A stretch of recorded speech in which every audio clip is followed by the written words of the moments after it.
Gracias, Miguel, y buenas noches.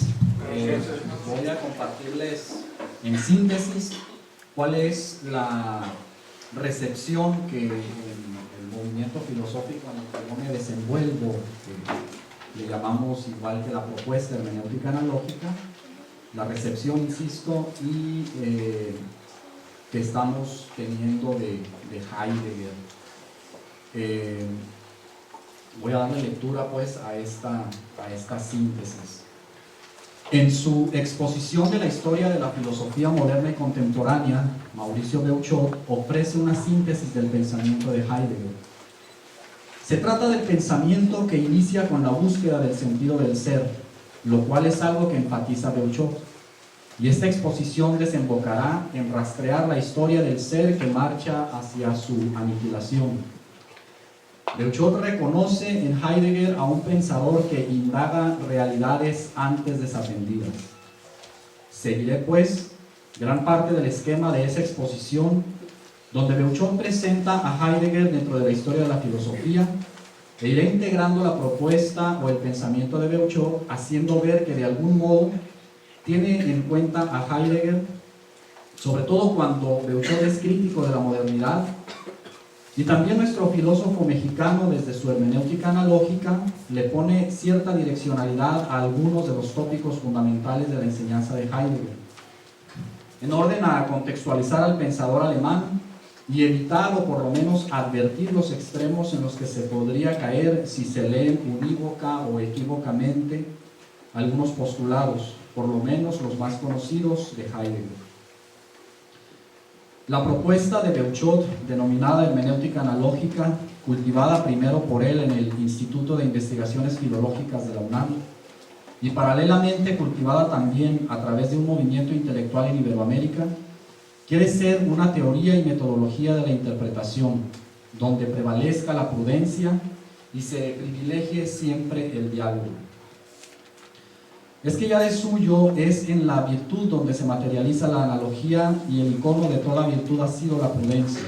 Esta, la prudencia, que ha sido la primera virtud en toda una tradición, evitará los extremos a los que tienden muchas lecturas literalistas o metafóricas de determinados postulados, que son rectores en el quehacer filosófico, de quienes quieren atender a las observaciones e incluso exigencias de Heidegger. Primer punto, buscando la diferencia ontológica.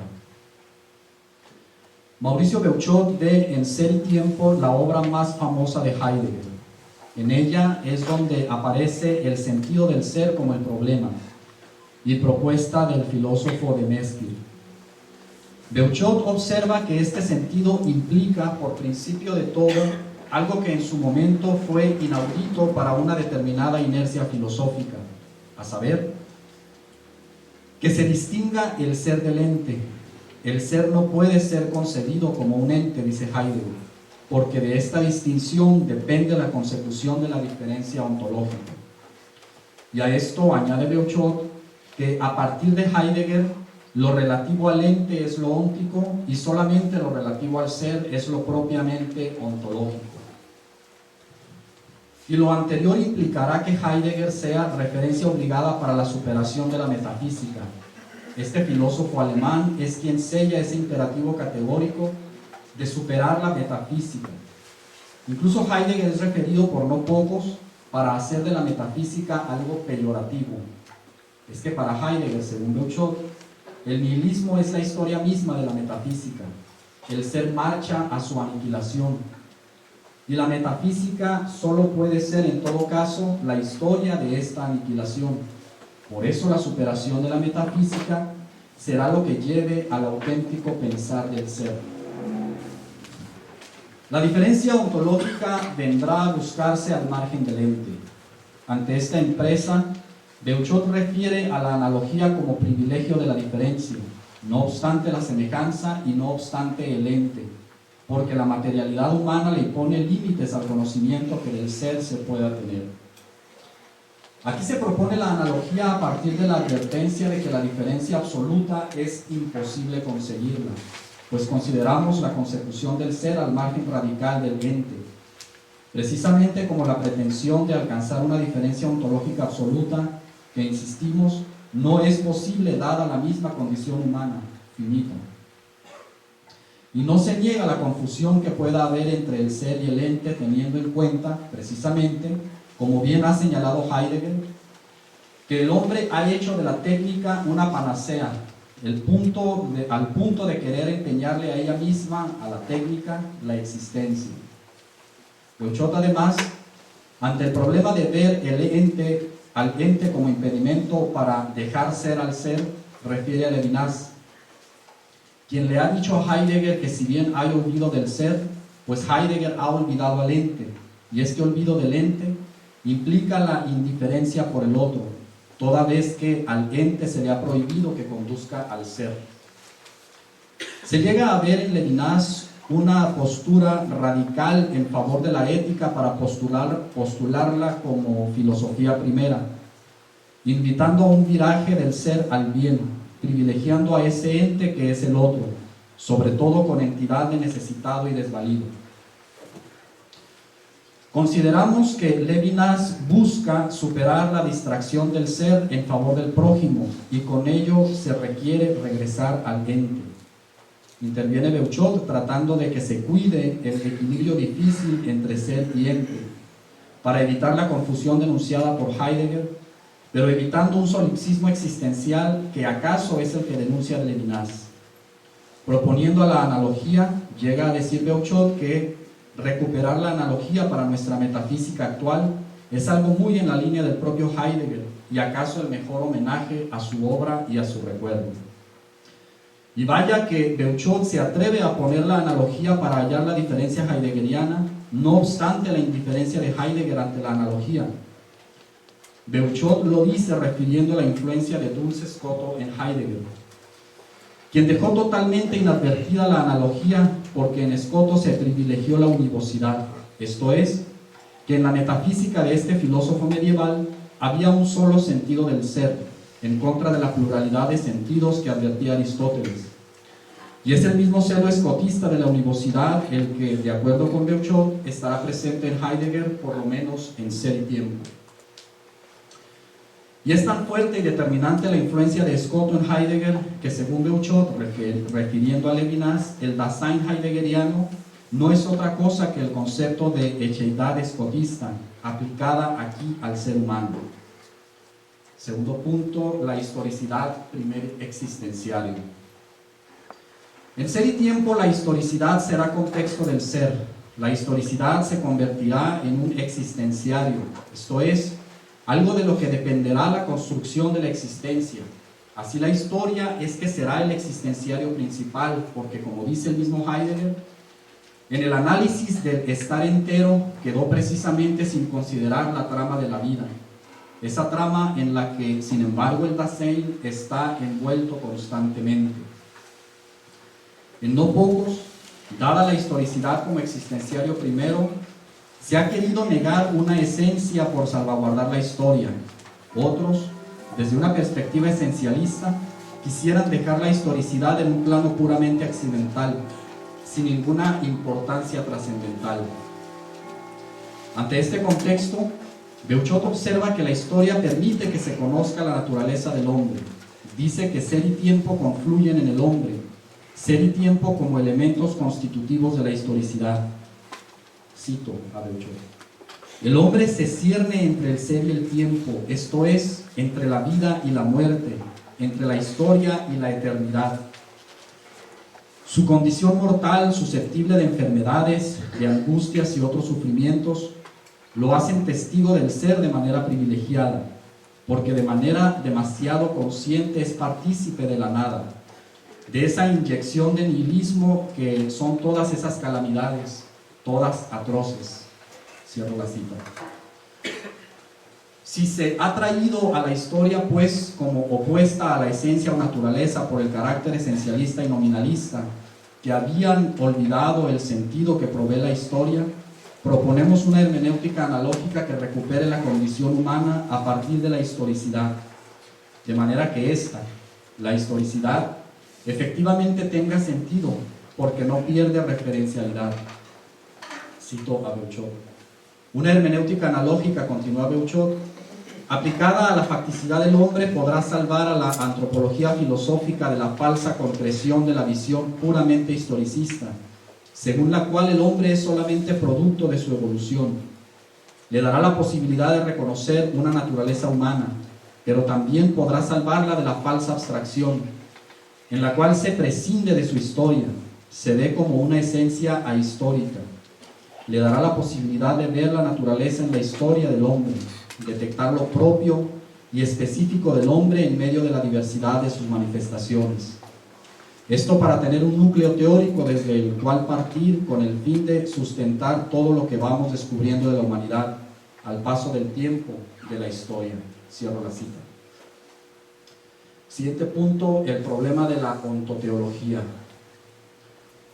Otro punto ineludible de la exposición que Beuchot hace de Heidegger en términos de historia de la filosofía refiere a la denuncia que le hace Heidegger generalizadamente a la metafísica, de que ésta ha incurrido en ontoteología, lo cual parte del hecho de que los medievales, en la exposición que de Heidegger hace Beuchot, pusieron a Dios como el ser, siendo que no puede ser sino otro de los entes. Se ha puesto a Dios, dice Heidegger, como causa primera, causa sui, haciéndolo el ser o la fuente del ser. Se reduce a Dios a un ente, de manera que el olvido de la diferencia ontológica tiene su culmen en la ontoteología. Ante esto, Beuchot refiere a varios filósofos para revisar si toda metafísica es ontoteológica. El primero es nuevamente Levinas, para quien en contra de una ontología le opone a Heidegger una metafísica. Es que para Levinas la ontología es cerrada y excluyente porque busca la totalidad y sigue haciendo de la razón un ídolo. Y la metafísica de Levinas es incluyente, permite el estudio de Dios en la metafísica, porque se trata de una metafísica abierta al infinito sobre la advertencia levinasiana de que Dios no es un ente, que está más allá del ente. Beuchot también refiere a Ricoeur, quien al comunicarse con Heidegger le hace ver que es posible una ontología distinta. Ricoeur prefiere hablar de ontología a diferencia de Levinas y hace ver que Heidegger no siempre comprendió lo que los ontólogos o metafísicos querían decir. Ricoeur hace ver que Tomás de Aquino no incurrió en ontoteología porque el acto de ser está por encima del ente y que la auténtica ontología tomista, dice Ricoeur, no merece el criterio difamador de ontoteología. Otro pensador que también hace ver que en Tomás de Aquino no se incurre en ontoteología es Jean-Luc Marion. Pues para él Tomás de Aquino nunca redujo a Dios a un ente porque de haberlo hecho se le despojaría de su carácter trascendente. Además, Dios es creador, señala Marion. Y el haberlo hecho causa sui no es por obra de Santo Tomás, sino de Descartes, y precisa Marion. La originalidad de Tomás de Aquino resalta poderosamente. Para él, Dios, en tanto que tal, no pertenece al sujeto de la teología metafísica, sino que sigue siendo el principio del que parte aquello de lo que, dentro del ente común, ella trata, pero del cual él solo participa. Sigue diciendo Marion, Dios comprende la metafísica, pero no se deja comprender por ella. El ente común no puede, según Santo Tomás, introducir nada de común. La analogía del ser nunca ha tenido otra función para Santo Tomás, sino la de llevar sino la de llenar la laguna que separa esas dos acepciones del ese. La creación impone a la causalidad una asimetría esencial, una relación mixta que a su vez le prohíbe pretender establecer una fundación recíproca del ser y del ente o del ente por el ente. La causalidad lo aleja porque si ella permite e impone una fundación de los entes por una causa, sin embargo, esta fundación no proviene de un ente supremo por excelencia, ya que Dios se dice propiamente ese y no ens. Además, esta fundación no se limita a los entes creados, sino que se remonta hasta su ser, al menos en el sentido de su ese común, hipótesis que no visualiza la tópica heideggeriana. y continúa Beuchot, precisamente es la utilización de la analogía en el ente lo que le impide la ontoteología. Ello hace ver que Dios está más allá del ente y del ser. La analogía evita la casi univocidad que tiene el ese común, es decir, el ese de Dios no es como el de las criaturas, son de orden distinto. Más que proporcionalidad a 4 términos, hay proporción de muchos términos a uno, en relación con un punto focal, con el que no tienen una medida común, es decir, son inconmensurables. Son términos inconmensurables entre ellos, pero encuentran una cierta concordancia con desmesura, con excedencia, en ese que los rebasa a todos, Dios. Pero tampoco para Tomás Dios es el ser que es fundamento de los entes, precisamente porque no es fundamento de las criaturas, así como no es el ese común del que participan las criaturas, ni mucho menos el ens comune que los constituye. Dios tampoco es su fundamento, en el sentido de Heidegger. Dios es causa casi equívoca de los entes, es causa analógica suya, no es causa unívoca. Por tanto, no los fundamenta en el sentido de la ontoteología, siempre deudora de la univocidad. La creación, según Tomás, es una relación desproporcionada de Dios con las criaturas, que se ven totalmente excedidas. Cierro la cita. También es Marion quien refiere, como lo hemos visto con Levinas, la influencia tan determinante que tiene Escoto sobre Heidegger. Duns Scoto es uno de los precursores, o por lo menos muestra de filosofía univocista, que luego prevalecerá y se radicalizará desde el cartesianismo de la modernidad hasta la razón absoluta de Hegel. Consideramos que la ontoteología que denuncia Heidegger es válida tanto o cuanto sí ha habido metafísicas u ontologías univocistas, como las como las reflexiones de Dios, que de acuerdo con Marion tienen Descartes, Leibniz, Malebranche y Kant. Beuchot, hablando como una autoridad que es en lo concerniente a la filosofía medieval, refiere también los peligros de ontoteología, o por lo menos tendencias a ella que hubo en la Edad Media, en por ejemplo las pruebas a priori de la existencia de Dios, que no solo Santo Tomás rechazó, sino también la mayoría de los medievales. Dice él, y por cierto, Duns Scoto tendió a una demostrabilidad a priori de la existencia de Dios, toda vez que revive el argumento de San Anselmo, y porque parte no del ente contingente, sino del ente posible, que exige un ser necesario que sea su causa. Esa causa para Duns Scoto es infinita, y es en lo que más precisamente se distingue de las criaturas. La advertencia de ontoteología, al evitar que se le acepte ciegamente y hacer de ella un dogma, nos ha obligado a emprender un camino de distinción para evitar las generalizaciones que casi por definición suelen ser injustas. Siguiente punto, estar en el mundo, existencia auténtica y ser para la muerte. El mundo para Heidegger, dice Beuchot, es ontológicamente un carácter del existir mismo. Dice Heidegger que el estar en el mundo es una constitución fundamental del Dasein.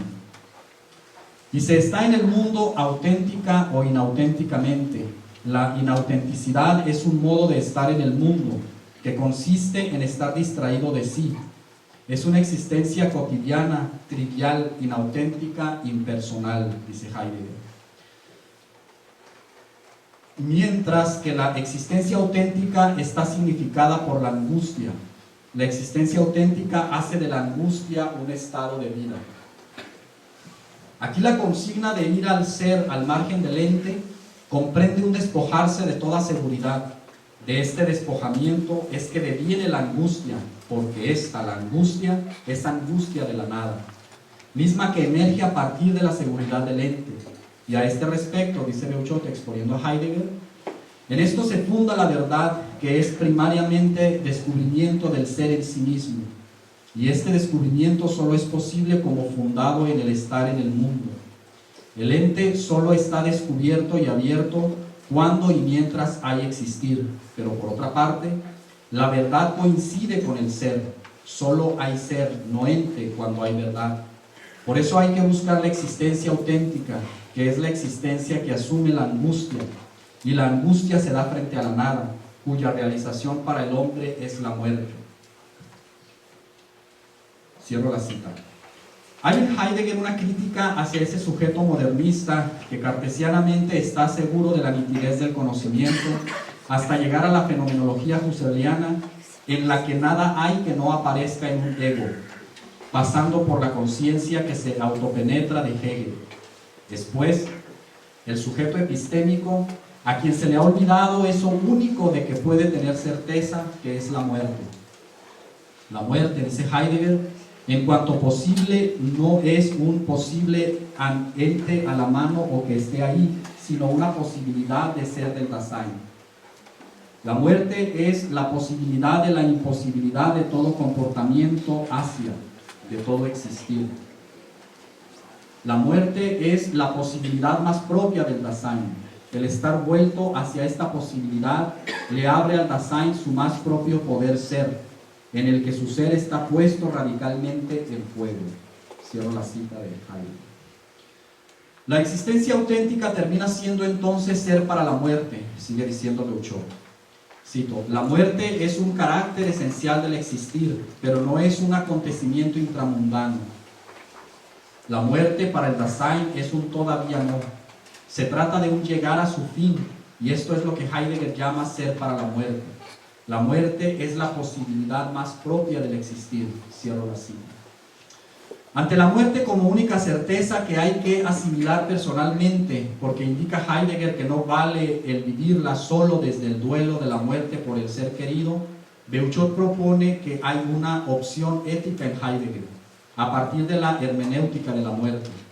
Para Beuchot no obsta el que haya sido muy generalizado un Heidegger que no quiere saber nada de la ética, lo cual sucede teniendo en cuenta la actitud que tomara el filósofo alemán en su carta sobre el humanismo, diciendo que ya la ética, junto con la lógica y la física, refiere a un pensamiento que ha llegado a su fin. Beuchot dice que Heidegger nos marca el camino hacia la opción ética, y dicha opción se da como elección entre el estar perdido en la dispersión de lo inauténtico y el estar realizando las posibilidades propias que brinda una existencia auténtica. Es que de la existencia auténtica puede emerger la posibilidad de fundar una conducta ética y vivir plenamente una axiología. La muerte como certeza, Beuchot la entiende como una vida que se convierte en meditatio mortis, y de ella surge una preparación para la muerte. Es que la muerte es la que nos pone ineludiblemente ante la reflexión de nuestra conducta ética. Es que la palabra muerte nos protege del olvido del ser, por su referencia a una realidad total a la que delimita y cerca.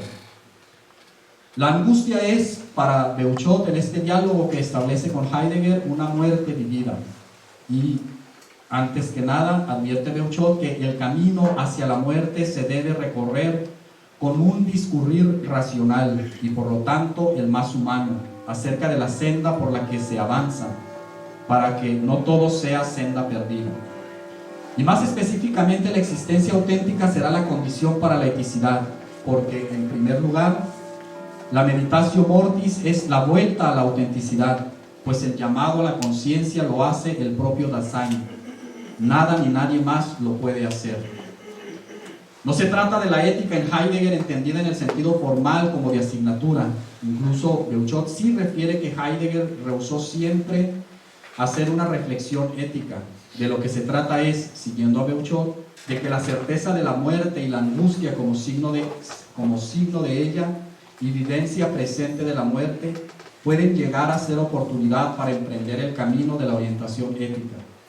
Tal vez la otra opción sea tomar la certeza de la muerte como una salida para justificar la esterilidad de una vida encerrada y agotándose en un solipsismo existencial que terminaría siendo paralelo al solipsismo de la conciencia que el mismo Heidegger tanto criticó. Segunda época de Heidegger, poesía y mística, que ya es la última parte. Señala Mauricio Beuchot que la segunda época de Heidegger, cuando no realizó ya una segunda parte de Ser y Tiempo, está influenciada por poetas como Hölderlin y Rilke, al igual que la de profetas como Nietzsche. En esta segunda época, Heidegger caminará por el mundo de la mística y la poesía. Solo voy a exponer la poesía, ya lo de la mística la abordó aquí el padre, el monseñor Cisneros. Una razón de Heidegger para acudir a la poesía la podemos ver en su obra Hölderlin y la esencia de la poesía. Ahí se dice que, cito la obra, poetizar es por ello enteramente inofensivo e igualmente es ineficaz, puesto que queda como un hablar y decir. No tiene nada de la acción que inmediatamente se inserta en la realidad y la transforma. La poesía es como un sueño, pero sin ninguna realidad, un juego de palabras sin lo serio de la acción. La poesía es inofensiva e ineficaz. Cierro la cita y Beuchot ofrece la siguiente explicación. La poesía se encuentra en lo más profundo del lenguaje y es una de las formas privilegiadas para entrar en contacto con el ser, más allá del ente y superando la nada. La vocación de la poesía es instituir y fundar el ser a cuyo poderío está expuesto el ser ahí humano. Específicamente, continúa Beuchot, refiriendo a la obra de Heidegger, De Camino al Habla, vuelve a examinar los orígenes poéticos y místicos del lenguaje, ya que son modos más auténticos y primigenios para Heidegger de decir el ser. Cierro la cita de Beuchot. El ser habita en el lenguaje, pero no es el lenguaje que viene del pensamiento que produce la técnica, porque es la técnica quien amenaza al ser, pues la técnica se ha convertido en un modo de dominio del ser a través del ente. Recordemos que para Heidegger el hombre es el pastor del ser, y ante esta premisa enfatiza Beuchot exponiendo a Heidegger que el hombre no es el poseedor del ente. Otra de las actividades de nuestro filósofo mexicano es la de la poesía. Mauricio Beuchot es poeta y sobre esa experiencia hace poesía y habla de la poesía, de manera que no la tiene a esta solo en el nivel de lo teórico.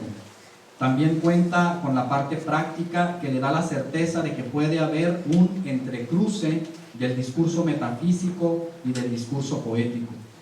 Y para ello ha escrito una obra titulada El ser y la poesía. Se trata de un texto en el que observa a un discipulado de Heidegger que imprudentemente ha tomado la poesía como casi una metodología para hacer filosofía, o dicho de otro modo, quisieran poner a la poesía detentando el lugar de la filosofía, confundiéndose una y otra. Si se ha tomado a un Heidegger que contrapone metafísica y poesía, Beuchot quiere juntarlas. La poesía permite, de acuerdo con Beuchot, que la metafísica sea significativa para el hombre. Y algunas ideas de la última parte de El ser y la poesía de Beuchot son las siguientes. Que metafísica y poesía no pueden partir de algo completamente distinto ni llegar a algo completamente diferente. Requieren la diferencia y la semejanza. La metafísica pasa de su estado poético, materialmente metafísico, a su estado científico, en el que es formalmente metafísico. Pero una metafísica que no tome en cuenta la poesía es como una forma sin materia, como una materia formal sin contenido, al igual que una metafísica poética que no acceda a su estado de científica será como una materia sin forma, como savia sin elaborar.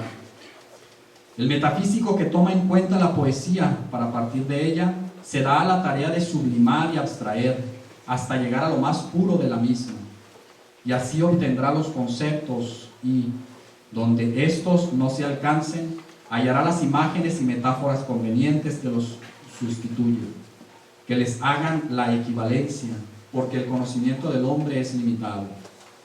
Finalmente, la hermenéutica analógica ideada por Beuchot es el nombre de muchos intentos de conciliación, previos incluso a la misma persona de Beuchot.